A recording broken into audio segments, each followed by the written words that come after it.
Jesus é gay? Essa é uma boa pergunta.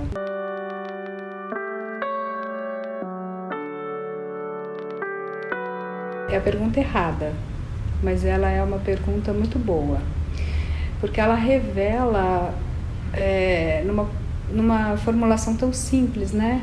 Jesus é gay? Interrogação. Tem muitas camadas de pressupostos colocadas nessa frase. A primeira, básica para a gente pensar e que muita gente está comentando é a seguinte: é relevante você conhecer como é que o outro goza? Como é que o outro exercita a sua própria sexualidade, o seu corpo, o seu erotismo? É um problema que cabe a todos nós? Claro, falando assim, talvez século XXI, entrando nos anos 2020, a gente talvez consiga colocar a mão na consciência, iluminados por um próprio ensinamento de Cristo, e dizer: sejamos livres e cada um vai dar conta da sua vida para qualquer instância que você queira acreditar que exista e que vai pedir conta da sua vida. Então, se você tem um tipo de fé num tipo de Deus que pode ter sido dito por um profeta pós-cristão, um profeta pré-cristão, por Cristo, por Confúcio, pelas estrelas, pelas árvores, enfim, se você vive a sua vida nessa lógica de vivê-la, examiná-la e dar contas dela para alguém, prestar contas para alguém, esse movimento, essa inclusive é uma das partes importantes da virada cristã, é a gente saber que a sua vida diz direito a você, ela está implicada com a sua própria consciência e com o seu livre-arbítrio. Então a vida é sua, o corpo é seu,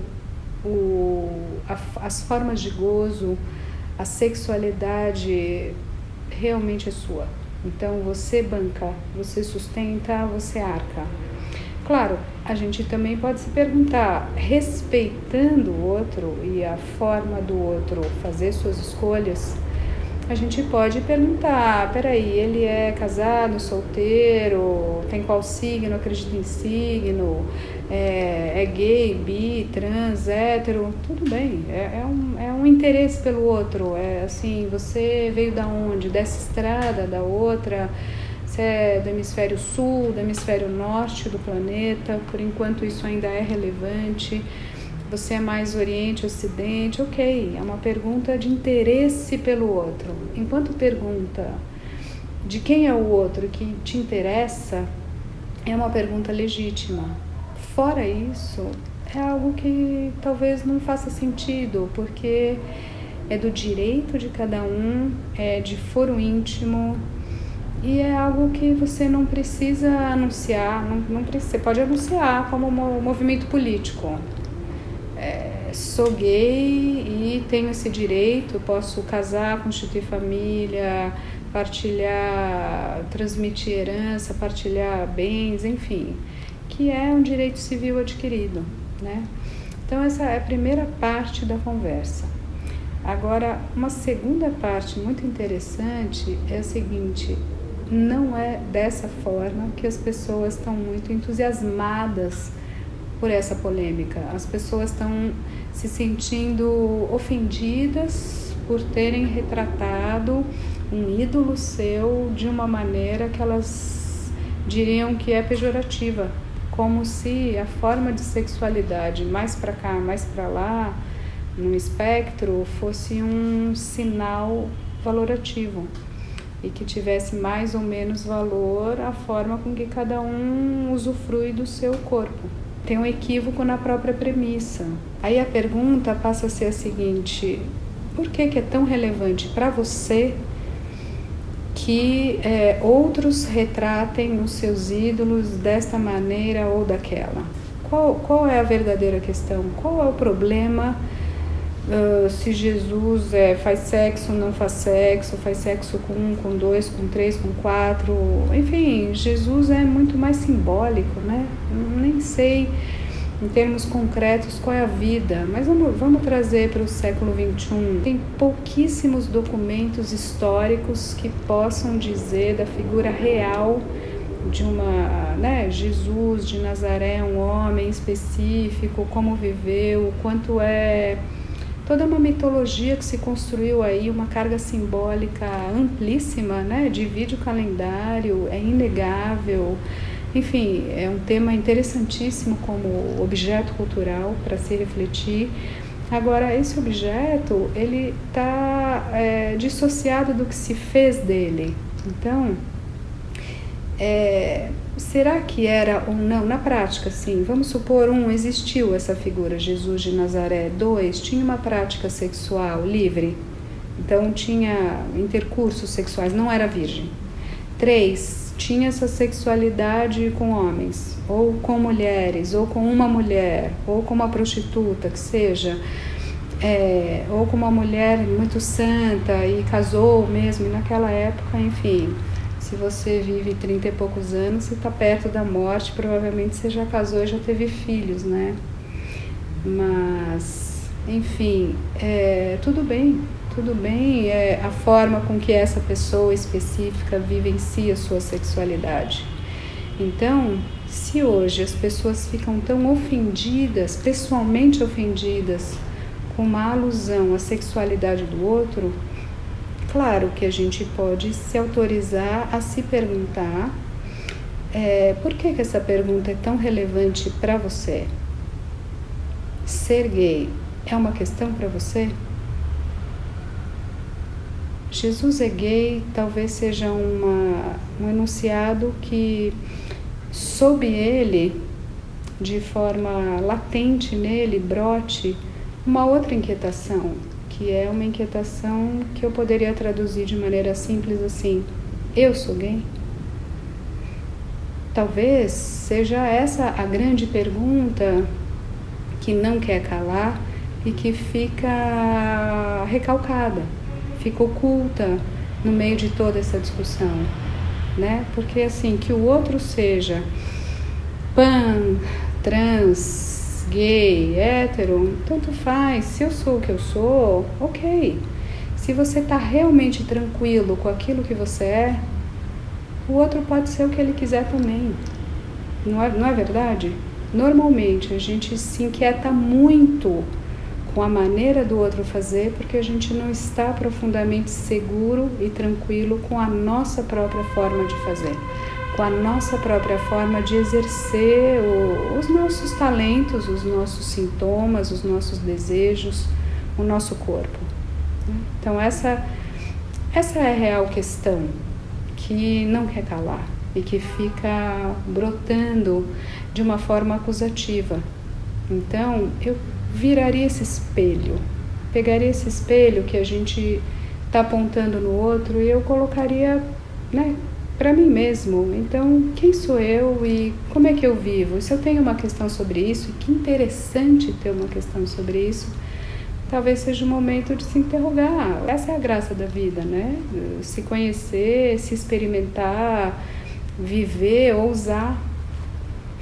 O que leva por fim, ao terceiro ponto que eu queria trazer nessa conversa, que eu acho que aí sim a gente tem uma questão muito espinhosa, a questão mais difícil no meio dessa grande polêmica, que é a seguinte: o que é o humor?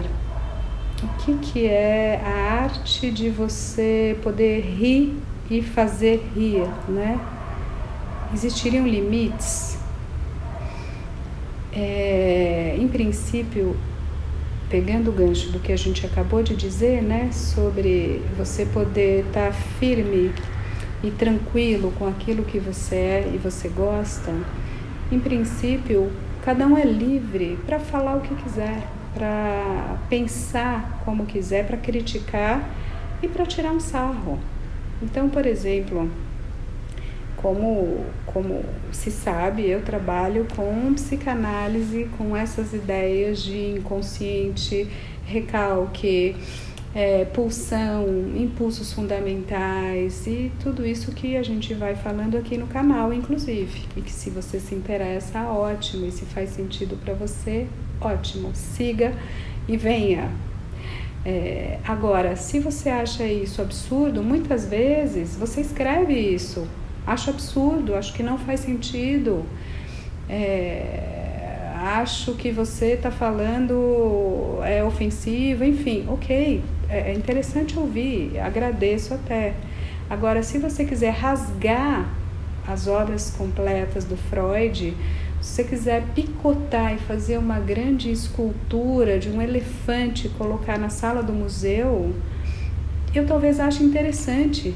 Eu não vou ficar pessoalmente ofendida, eu te juro. Eu já vi, tem inúmeras charges, HQ, história, críticas, livros interessantes de críticas ao pensamento freudiano, ou Lacan, ou autores com os quais eu trabalho mais. Eu gosto de ler, eu gosto de saber e me ajuda a pensar. E às vezes quando é engraçado, assim, analista de Bagé, eu falo, tem razão, pegou, eu quero ouvir o que você tem a me dizer, que possa tirar um sarro da coisa com a qual eu trabalho. Me ajuda a saber os limites do meu trabalho, me ajuda a pensar.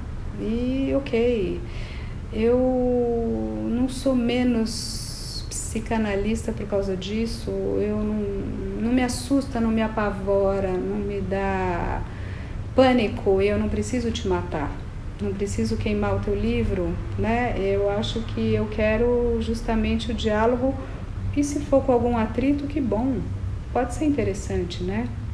Agora, não é tão simples assim. Por quê? Porque tem um limiar difícil entre o humor e tirar sarro até a gente vai, mas assim, uma coisa agressiva e ofensiva, né? Contra as mulheres, contra os negros, contra os portugueses, contra os belgas. Então a gente sempre vai ter uma parte do humor que é um grupo que tem que, montando em cima do outro, conquistar o seu valor. Essa é uma das práticas possíveis do humor. Não é aquele em que todo mundo se une e se irmana na grande... Eu ia fazer uma piadinha aqui, mas na grande desgraça que é viver, né? Ou na grande graça que é viver também. É uma grande graça e é uma condição difícil. Esse é o humor que me